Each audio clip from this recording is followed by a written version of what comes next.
고린도전서 6장 15절부터 20절 신약 270쪽 같이 읽겠습니다. 너희 몸이 그리스도의 지체인 줄을 알지 못하느냐? 내가 그리스도의 지체를 가지고 창녀의 지체를 만들겠느냐? 결코 그럴 수 없느니라. 창녀와 합하는 자는 그와 한 몸인 줄을 알지 못하느냐? 일러스되 둘이 한 육체가 된다 하셨나니 주와 합하는 자는 한 영이니라. 음행을 피하라. 사람이 범하는 죄마다 몸 밖에 있거니와 음행하는 자는 자기 몸에 죄를 범하느니라. 너희 몸은 너희가 하나님께로부터 받은 바 너희 가운데 계신 성령의 전인 줄을 알지 못하느냐? 너희는 너희 자신의 것이 아니라 값으로 산 것이 되었으니 그런즉 너희 몸으로 하나님께 영광을 돌리라. 아멘. 성령의 전으로 사는 거룩한 가정. 성령의 전으로 사는 거룩한 가정이라는 제목으로 말씀 전하겠습니다. 믿음 생활이 있습니다. 또 다른 하나가 더 있어요. 생활 믿음이 있어요. 믿음 생활과 생활 믿음.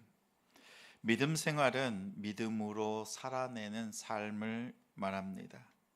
생활 믿음은 뭘까요? 생활 속에서 나타나는 믿음의 모습을 말합니다. 믿음 생활이라고 하면 되는데 굳이 생활 믿음이라고 이렇게 단어를 앞뒤를 바꿔서 말하는 이유가 있습니다. 믿음을 내세워서 믿음 생활을 말하지만 정작 그 믿음 뒤에 정말 생활이 따라오지 않는 모습을 발견합니다. 그래서 생활을 앞세우는 거예요. 생활 속에서 나타나는 믿음의 모습을 갖추자라는 거지요. 여러분 어떤 모습이에요? 어떤 믿음의 삶을 살고 싶으세요? 믿음 생활이에요? 아니면 생활 믿음이에요? 어느 것이 더 중요하다고 생각이 드세요? 뭘 것 같아요? 믿음 생활이나 또 생활 믿음이나 이 두 가지는요, 한 가지 목적을 가지고 얘기합니다. 믿음과 생활은, 삶은 뗄래야 뗄 수 없다라는 것이지요. 믿음은 삶으로 증명되어야 하고, 삶은 삶으로 증명되지 않는 믿음은 죽은 믿음이다라는 것입니다. 바울은 고린도 교회 성도들에게 말합니다. 여러분들이 믿음을 그렇게 강조하고 구원받았다고 하면서도 삶 속에 그 믿음의 모습이 보이지 않는다는 거예요. 믿음의 모습이 있으면, 믿음의 말이 있으면 그 뒤에 뭐가 있어야 돼요? 그 말에 걸맞는 행동, 그 말에 걸맞는 몸의 행동이 있어야 되는데 그 몸의 행동이 보이지 않는다는 것입니다. 당시 사람들은 생각했습니다. 그리고 교회 안에 있는 일부 성도들도 이런 생각을 했어요. 몸에 대한, 생활에 대한 생각이 좀 다른 부분들이 있었어요. 우리 인간의 몸은 어차피 썩어 죽어집니다. 그렇지요? 어차피 후퇴하고 없어집니다. 그러니 어떻게 해요? 있을 때, 건강할 때, 즐길 수 있을 때 즐기자라는 그런 풍자가 있었어요. 우리가 잘 아는 쾌락주의입니다.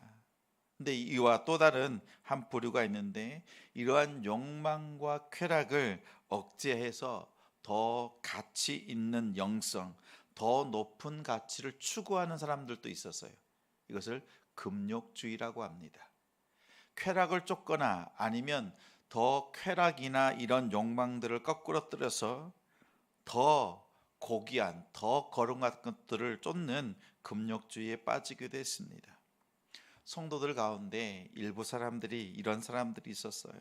그럴 때 사도 바울은 오늘 본문의 말씀을 통해서 우리의 몸, 우리의 삶에 어떠한 의미가 있는가, 이것에 대해서 말을 합니다. 우리의 몸, 우리의 삶은 쾌락이나 아주 극단적인 금욕주의에 빠질 것이 아니라는 거예요. 성도의 생활, 성도의 몸을 통해서 드러나는 삶은 정체성을 드러내는 것에 있어요. 두 번째는 우리 성도의 몸이 어떻게 구성되어져 있느냐라는 것.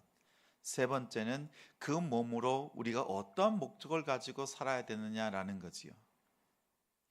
우리 자녀들과 가정 예배 드릴 때 우리의 몸, 오늘 이 세 가지 정체성, 몸의 구성, 그리고 몸의 목적, 이것에 대해서 가정 예배 드릴 때 함께 나누고 이 말씀 속에서 은혜를 받는 우리 가정 예배가 되기를 소망합니다. 자, 첫 번째는 15절 말씀입니다. 15절 말씀 같이 읽겠습니다. 너희 몸이 그리스도의 지체인 줄을 알지 못하느냐? 내가 그리스도의 지체를 가지고 창녀의 지체를 만들겠느냐? 결코 그럴 수 없느니라. 여기서 지체라고 하는 것은 한 부분, 부속품 이런 것을 말하지 않습니다. 지체라고 하는 것은 몸에 붙어 있는, 연결되어져 있는 존재라는 뜻이에요. 그리스도의 몸에 연결되어져 있다라는 거예요. 지체라는 것이 그냥 한 부분이다, 한 조각이다 이런 뜻이 아니라 연결되어져 있다는 뜻입니다. 성도는 예수 그리스도와 분리되어 있지 않습니다. 예수님과 연결되어져 있습니다. 17절 말씀을 보니까 주와 합하는 자는 한 영이다 이렇게 말해요. 그리스도와 합한 자, 붙어 있는 자, 연결되어져 있는 사람은 한 영이라고 합니다. 여기서 보니까 합하다라고 하는 단어를 사용하고 있어요. 이것은 접착제를 뜻하는 악교라고 들어보셨지요? 이 악교의 어원이 되고 있는 그 단어입니다. 뜻은요, 붙다, 또 밀착되다, 떨어지지 않게 결합되다라는 것입니다. 마치 접착제로 딱 붙어 있는 것 같은 상태입니다. 성도는요, 예수님과 딱 붙어 있는, 연결되어져 있는 존재입니다. 여러분 한번 생각해 보세요. 종이가 있어요. 이렇게 이 종이가 있는데 두 장이요, 양쪽에 풀로, 본드로 딱 붙였어요. 말랐습니다. 떼려가면 어떻게 돼요? 떼려가면 어때요? 떼져요? 안 떨어져요. 뗄 수가 없어요. 억지로 떼면요, 한쪽은 찢어질 수밖에 없습니다. 여기 합하다라고 하는 것은요, 바로 그런 뜻이에요. 한쪽을 떼려면 한쪽이 찢어질 수밖에 없는, 상처를 낼 수밖에 없는 그런 상태처럼 딱 연결되어졌다라는 거예요.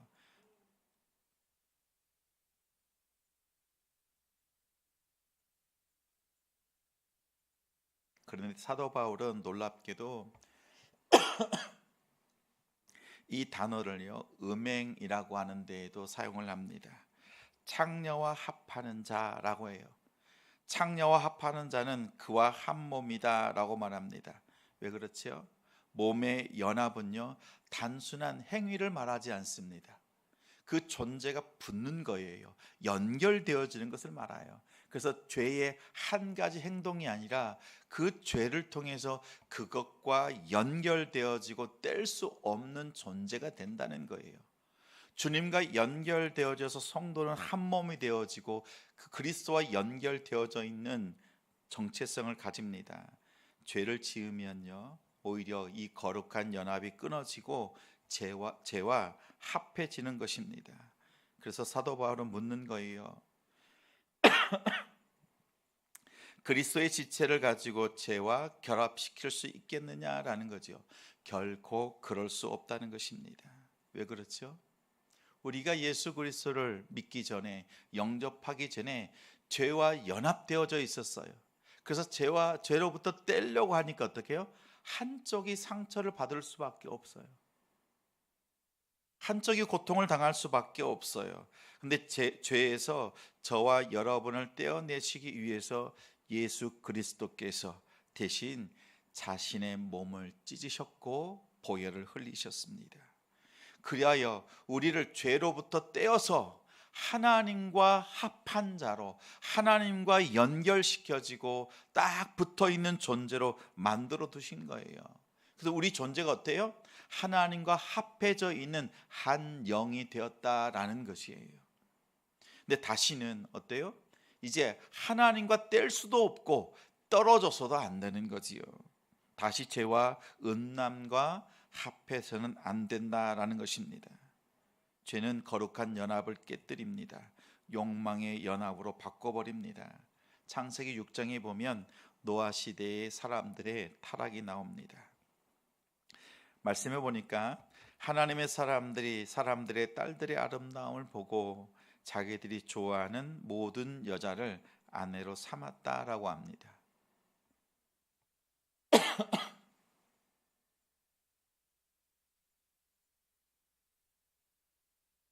그 다음 문장에 보니까 하나님께서 말씀하세요. 그들이 육신이 됨이라라고 말합니다. 여기서 육신이 되었다라는 것은 육체, 몸이 되었다라는 말이 아닙니다. 하나님의 영보다 욕망과 본능을 따라가는 존재가 되었다라는 뜻이에요. 하나님의 영, 하나님을 쫓아야 될 사람들이요, 하나님의 백성들이 세상 사람들과 똑같이 욕망과 본능을 따라가는 존재가 되었다라는 것이에요. 하나님으로부터 떨어져서 욕망에 붙어버린 것입니다. 하나님의 종이 아니라 죄의 종이 되어버린 것입니다. 그 결과 세상은 타락했고 하나님의 심판이 임했습니다. 중요한 게 뭐예요? 우리가 무엇과 합하느냐, 무엇과 연결되어져 있느냐라는 것이 중요합니다. 여러분은 무엇과 연결되어져 있어요? 세상의 욕망입니까? 성공입니까? 아니면 예수 그리스도입니까?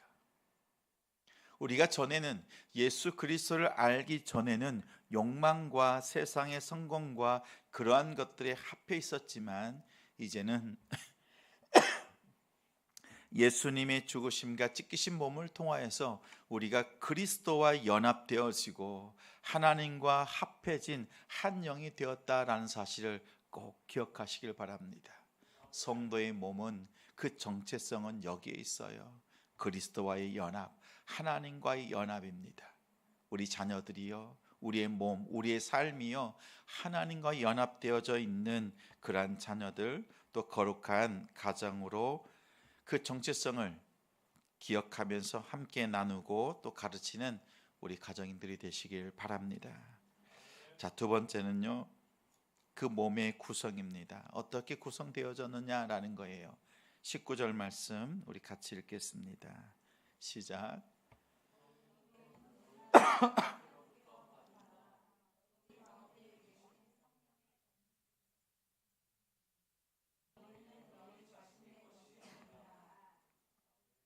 성도의 몸은요, 보니까 성령의 전이다라고 말합니다. 구약에서 성전은 하나님께서 거하시는 곳입니다. 구별되었습니다. 아무든지 아무렇게나 갈 수 없는 곳이 성전이었습니다. 성전은 특별하게 구별된 거룩한 장소였습니다. 신약에는요, 하나님께서 이 사람의 손으로 만든 건물에만 계시는 것이 아닙니다. 이제는 성도 안에 계십니다. 성령이 우리 안에 내주하셔서 우리 각자의 몸속에 거하십니다. 그래서 우리의 몸이 하나님의 성전이 되었다라는 것이에요. 하나님의 영, 성령 하나님께서 우리 몸에 거하시기 때문에, 하나님이 거하시기 때문에 우리의 몸이 성전이 되었습니다. 자, 그러므로 성도의 몸은 거룩해야 합니다. 함부로 죄에 내어줘서는 안 됩니다. 세상은 말합니다. 우리 6장 12절 말씀에 보니까 성도들은, 일부 성도들이 그렇게 말하는 거예요. 나는 모든 것이 가합니다 라고 말했어요.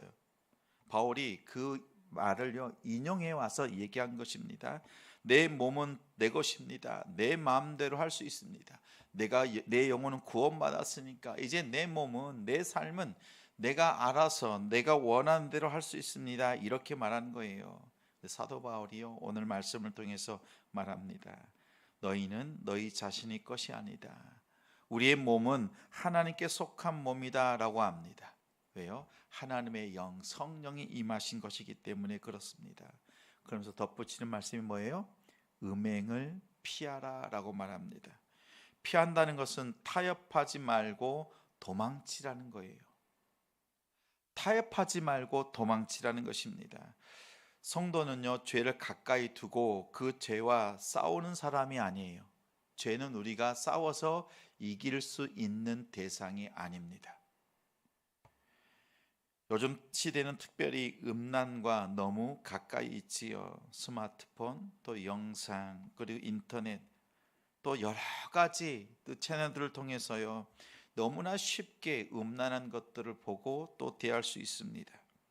처음에는 그것들이 작은 죄처럼 보입니다.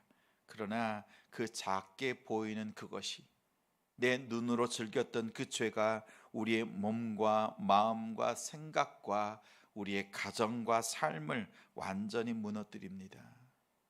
죄를 어떻게 해야 돼요? 싸워서 이겨야 할 대상으로 생각하면 안 돼요. 요셉은 보디발의 아내 앞에서 타협하지 않았습니다. 어떻게 해요? 유혹해 올 때 어떻게 얘기했어요? 내가 어찌 이 큰 악을 행하여 하나님께 죄를 짓겠습니까? 라고 했어요. 그리고 난 다음 어떻게 해요? 그 자리를 떠나는 거예요. 도망치는 겁니다. 음행을 피하라 라고 하는 것은 그 음란을 맞서서 싸우라는 것이 아니라 그 음란의 장소를 떠나라는 것입니다. 거룩한 사람은요, 정말 영성 있는 사람은 그 죄를 놓고 오랫동안 씨름하는 사람이 아니에요. 거룩한 사람은 죄의 자리를 당장 즉시 떠나는 사람입니다. 죄라고 느껴지고 깨달아지면요, 그 죄를 떠나는 것이에요. 피한다는 것은 이겁니다. 그래서 이제 그 거룩함을 죄로부터 멀어지는 것을 말합니다. 거룩은 속박이 아닙니다. 성령 하나님께서 거하시는 우리의 몸, 이 집을, 성전을 거룩하게 지키는 삶의 습관입니다. 하나님은 장차 우리의 몸을 부활시키십니다. 우리의 몸이 분명 썩어지고 죽어지는 것이지만 주님은 약속하십니다. 이 죽은 우리 몸, 썩을 몸을 어떻게 해요? 다시 살려내신다, 부활시키신다 말합니다. 우리의 영도 살려내시고 우리의 몸도 다시 살려내셔서 부활의 몸으로 만들어 주신다라는 것입니다. 그러니까 어때요? 지금 내가 가지고 있는 이 육체, 우리의 삶을 아무렇게나 더럽히고 살다가 버려지는 것이 아니라 다시 살려내시는 그 하나님의 그 영광스러운 부활을 바라보면서 지금도 우리의 몸을 거룩하게 지킬 수 있는 우리 자녀들이 되도록 가르치시기 바랍니다. 그리고 우리의 몸을 죄에 내어두질 것이 아니라 그 자리를 떠나는 우리 거룩한 성도들이 되시길 바랍니다. 세 번째는요, 20절 말씀입니다. 같이 읽겠습니다. 20절 시작.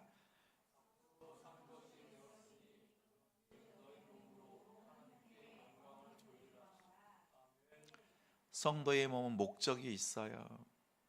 그 몸을 내가 가졌으니 내가 알아서가 아니라 주를 위하여 하나님의 영광을 위해서 사용하라 라고 합니다. 오늘 말씀해 보니까 우리의 몸을 누가 사셨어요?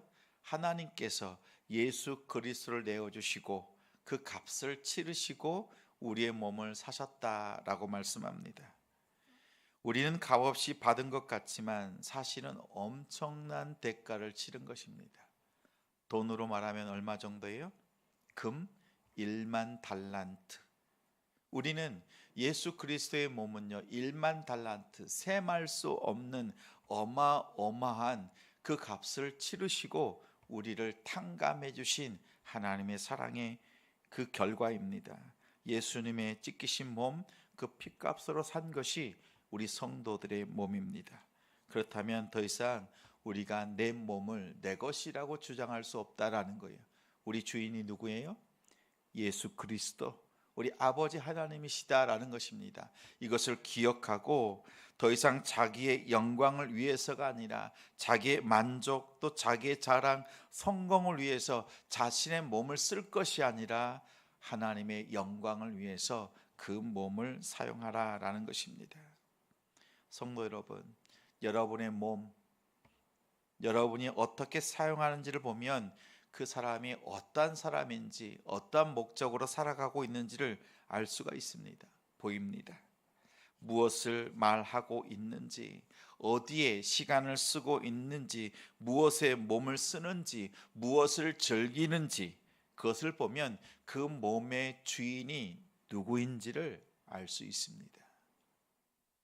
내가 그 시간을 들여서 즐기는 것, 내가 물질을 들여서 내가 누리고 있는 것, 이것들을 보면 그 주인이 누구인지를 알지요. 하나님께 기도하고 말씀 읽고 예배하고 하나님을 기뻐하면서 하나님이 기뻐하시는 일들을 할 수 있는 우리 성도들이 되시길 바랍니다. 여러분의 생활, 여러분의 몸을 하나님의 영광을 위하여서 사용하십시오.